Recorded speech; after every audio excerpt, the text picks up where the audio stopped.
Welcome back to NewsMakers. On the panel, John McKenzie, Ross Gumbley and Coen Lammers.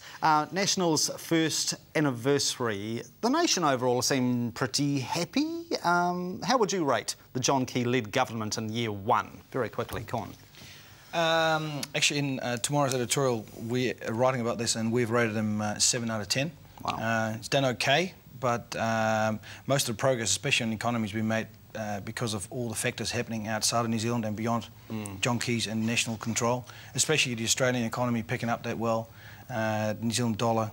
And I think what the government has tried, the 9-day fortnight, has not really flown, hasn't had any impact at all, and I can't really think of any other big initiatives that they've started off that made a big difference. But otherwise, it's been a reasonably decent run. He hasn't had any major clangers. Maybe Rodney Hyde was his first one. He's had a couple of minor ones, but I think he's still, obviously the stats and the research shows that there's still a lot of support for John Key.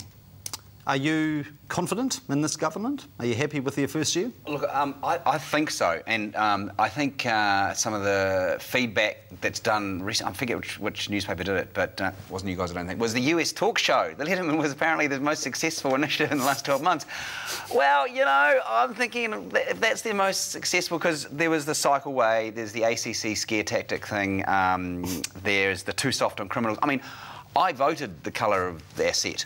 It's okay to sort of, that wasn't a political statement of any kind, so I probably watched it and thought it's okay, but to be perfectly honest, it's not the centre of my universe watching the progress of the central government. But sure, I do think the Letterman thing was, in some ways, a bit of a coup, but to be said the most successful thing, well, that means, well, what else didn't they do if that was highlighted as the most successful thing on... I mean, yeah, you know? John Key would appear to be a good manager, but is he an effective leader? I mean, is he manning up to the job? He seems to want to be everyone's mate. That seems to be the public perception. Is that actually a weakness? Does he have to be tougher? Well, look, I don't know. It's funny, isn't it? Because we're sort of struggling. We don't really know. We don't really know how this year has gone. And so, which says to me, I mean, you look at Obama, the first 100 days, and I mean, there's been books published on what he's achieved and what he's taken on. This seems to be as steady as she goes, hand on the tiller, and that seems to be his style. That seems to be the way, you know, that the man wants to. And I think you're right. I think he is more of a manager than a leader. But look, where I've been impressed with this government is behind the scenes. People like Chris Finlayson, who is an excellent advocate for the arts, and the people that we've come into contact with. Well, Helen Clark was the last one. Oh, that's true. Yes.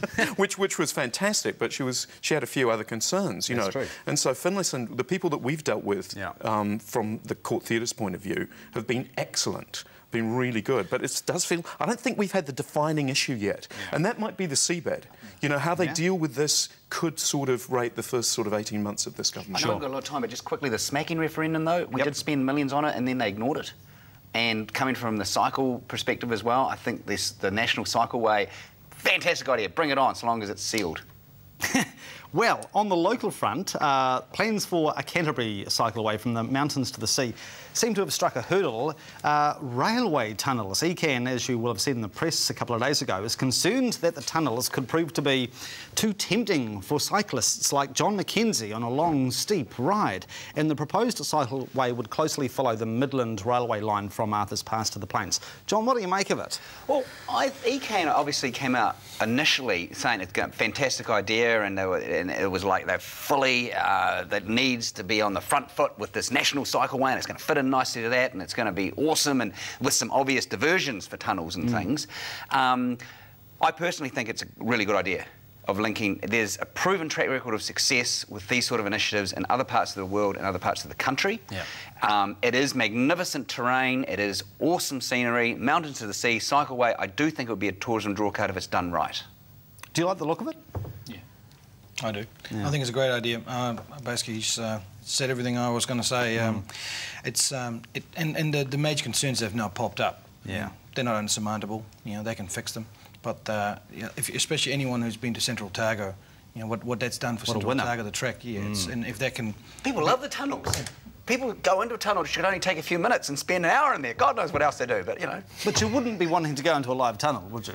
Not a live tunnel. That's a good point. There are large trains that do... Good point. Just imaging the train Ken's concern.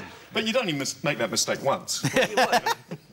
That is true. Is that your contribution to this, Ross? Yeah, I'm afraid so. Look, I'm with the panel. I think this is a great idea. 90% of the tourists that come to this country want to see scenery, and 90% do. And I think this, I think it's a great way and a green way of actually, you know, lifting the sort of the adventure tourism in this country. But it's not just for the locals. I mean, not just for the overseas visitors. I mean, I think this should be very much driven by the locals. I mean, I think the vast amount of people who do the Otago Trail are locals, New Zealanders who decide to have a holiday and spend some money in New Zealand instead of taking it over to Australia or to Bali. Yes. I think it's if any tourism dollar from New Zealand we can keep here, it's a good idea. Okay. Well, it's a royal old time in Christchurch. Cup and Show Week roars into life next week with the Royal New Zealand Show and all the trotting and galloping and so forth. And maybe a bit of drinking. We'll have a look at that shortly. Earlier this week, of course, Prince Edward paid a visit to the Garden City and he received a warm welcome from school groups in particular. Are royal visits in the 21st century still embraced by the wider public? Do they still mean something, or is it all a bit odd? Now, of course, Ross, Edward is very well known for his lifelong passion in the theatre, and he had a bit of a get-together with the likes of you the other day. What did you think of it? Well, you know, up to that point, I thought it was a failing sort of institution, ridiculous. None of us really care anymore. Let's move towards the Republic as soon as we can. Then I was invited to the lunch, and quite frankly, I think it's vital to our cultural heritage that we really embrace the monarchy. So, I mean, it was charming. It was great. It was really low key. There was just a dozen people there, so it was fantastic. Hadlow was on a complete and utter roll, and I joined in with him, and it was a lot of laughter. It was very laid back, and I think it was much better than one of those functions where he would have been introduced, you know, to 80 to 150 people and shake hands and move on, and he must have seen so many of those. So it worked really well. It was charming. How important it is to us anymore? Clearly, you know, we didn't have the crowds out. There's no throngs the way we used to in the past. And I think that's right. It does seem to be something which is becoming redundant. That being said, of course, William is coming here early next year, and I suspect if there is to be some sort of royal procession, there will be a lot of streets around New Zealand lined with star-struck teenage girls, will there not? Yeah, but he's not as good looking as he used to be. Oh, OK. That's right, I say that with all... yeah, I mean, poor fellow, there's more headlines than some of those blog sites. Palpable in your voice. There's more blogs about it, how the poor fellow's losing his hair and looking more like his father every day. Yes, yes. But I personally think it's an older generation that still has ties, and it's ties to the empire and that sort of thing. We all had tea and scones, and if you took a poll of how many people even noticed Edward, it would average age 60-something, maybe. Sorry, due respect to anybody listening and stuff, but I think, no, over it. Yeah? Coen, we'll get the Dutchman's view on this. Yeah, well, I tend to agree. Yeah, we've got a royal family which is still fairly relevant, because I think they're quite different. But what I've sensed, I mean, I've been in New Zealand now nearly 20 years, so what I've sensed over the years, if you look at the last visit by the Queen, for example, I remember her walking through the square in 2002 or 2003. Yes. And I think the Wizard gets a bigger audience. It's become quite irrelevant. I think William's visit will be a huge thing, but it's totally because of his celebrity status, nothing to do with the royal family.